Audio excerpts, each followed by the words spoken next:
Kecewa ada Pak? Ya kecewa sangat. Kecewa Pak ya. Dengan dipindahkan Motoci ke ranah kumuh. Ya itu bagi kami itu hukuman.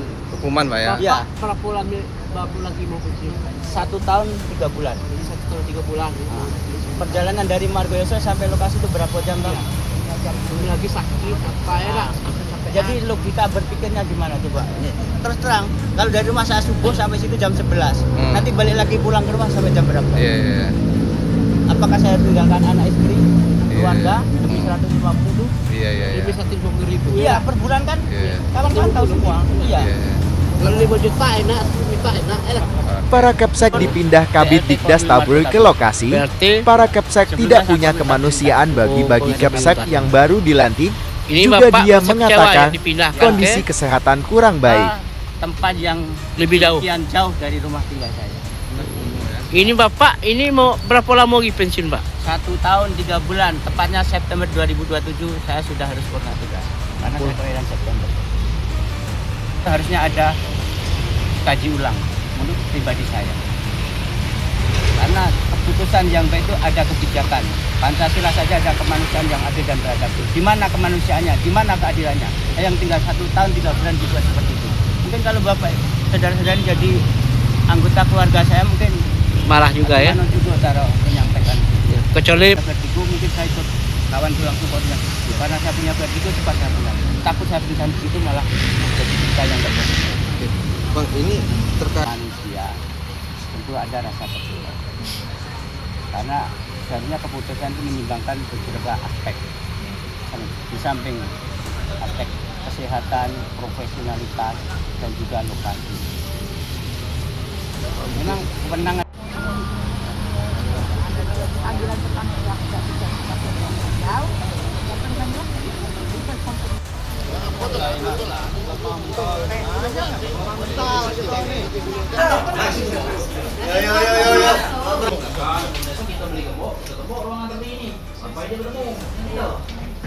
Nah, dari rumah. Udah tidur rumahnya oleh Pak kami.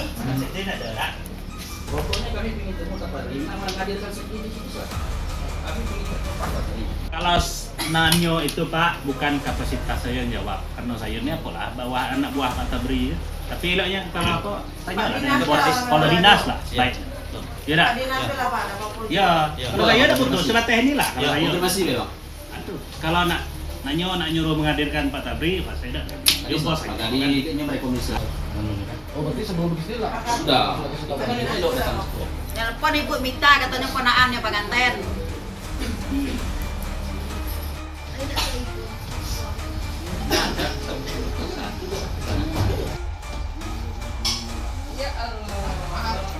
Masuk bu, itu masih ada ruangan. Masih ada luar. Jangan sempit. Di sini tempat tinggal kepala sekolah tersebut. Kemudian yang ketiga, ya, yang sudah 2 periode, 3 periode belum ditukar, apa alasannya? Kok bisa tenang-tenang saja di sini? Orang tua kita ini dibuat seperti ini. Ada apa? Sangat zalim sekali kalau menurut kami. Kemudian yang keempat, ya, kenapa pelantikan tanpa undangan resmi dan tanpa fakta integritas untuk penempatan? Kami juga pernah dilantik menggunakan undangannya resmi, kemudian menandatangani fakta integritas untuk penempatan. Setuju? Oke, tidak setuju, tentu tidak dilanjutkan. Itu prosedurnya. Kemudian, yang kelima, di standar pendidikan, kita sudah mengikuti era digitalisasi, akan tetapi pelantikan tidak transparan, dibuktikan dengan SIM KSPTS, Sistem Informasi Kepala Sekolah, Pengawas Sekolah, dan Tenaga Pendidikan, tidak dibuka secara transparan. Artinya harusnya kami menerima undangan dari SIM PKB kami. Tapi tidak ada undangan itu setelah kita cek. Nah, kemudian yang keenam, kami mempertanyakan pelantikan Kepsek ini sebenarnya di bawah naungan Kabid siapa? Kami tahu selama ini berurusan dengan PTK ini adalah Kabid PTK, tidak Kabid Dikdasmen. Karena Kabid Dikdasmen ini setahu kita Bapak Ibu adalah bagian mutu pendidikan, kurikulum. Bagaimana mutu pendidikan kita harus bagus dimerangin. Nah, kalau kita melihat di sini, dia seorang kabid, ya, bertugas sebagai mutu. Bagaimana mutu akan bagus kalau seperti ini cara penempatan kepala sekolah? Nah, kemudian yang ketujuh, apa kapasitas atau jabatan yang tadi disebut oleh rekan-rekan ada inisial S, kemudian yang satu lagi ada inisial I yang di luar Dinas Pendidikan dalam pelantikan kepala sekolah ini mohon diusut. Kemudian yang ke-8, ya, kenapa Kadis Pendidikan tidak mau ya menahu tentang penempatan Kepsek pada pelantikan kali ini? Berdasarkan berita yang kami dapat di media sosial. Kami tidak fakta kami Pak, tapi berdasarkan di media sosial. Nah, kami juga prihatin. Kemudian yang ke-9, kenapa banyak P3K yang dilantik menjadi pertanyaan bagi kami, sementara ASN kita masih sangat banyak. Sementara P3K hanya 5 tahun, yang dijadikan kepala sekolah berusia masa sudah 3 tahun, tapi tinggal 2 tahun lagi kontraknya, tapi diangkat jadi kepala sekolah. Perlu dipertanyakan. Kemudian yang berikutnya, ya, batas usia pelantikan berdasarkan Permen nomor 7 itu sudah jelas. Batas usia pelantikan itu 56 tahun. Ternyata yang ini sudah 56 tahun. Pertanyaan, ada apa? Nah, kemudian sebagai tuntutan kami hari ini, mohon 10 jari 11 dengan kepala, kami bukan ketua, tapi ini adalah panggilan hati kami untuk orang-orang tua kami di Padewan. Seperti ibu tadi, kesian, dari kemarin nangis terus. 1, kami mohon tinjau ulang pelantikan ini. Kemudian yang kedua, kembalikanlah tupoksi ya untuk pengangkatan Kepsek ini kepada PTK. Yang ketiga, kembalikanlah marwah Dinas Pendidikan ini yang kita lihat sekarang lagi carut marut ini yang berakhlak.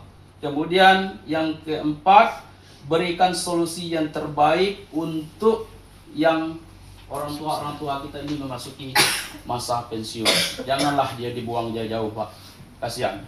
Kemudian yang berikutnya, ya, kami minta berikan solusi yang terbaik bagi yang tidak sanggup ya menjalankan tugas tambahan ini tanpa dirugikan. Artinya tolong berikan jam mengajarnya, kembalikan tupoksinya sebagai guru. Karena kepala sekolah adalah tugas tambahan. Dan insya Allah kita legowo ya. Tidak jadi kepala sekolah. Yang berikutnya, yang ke-6, unsur tuntas.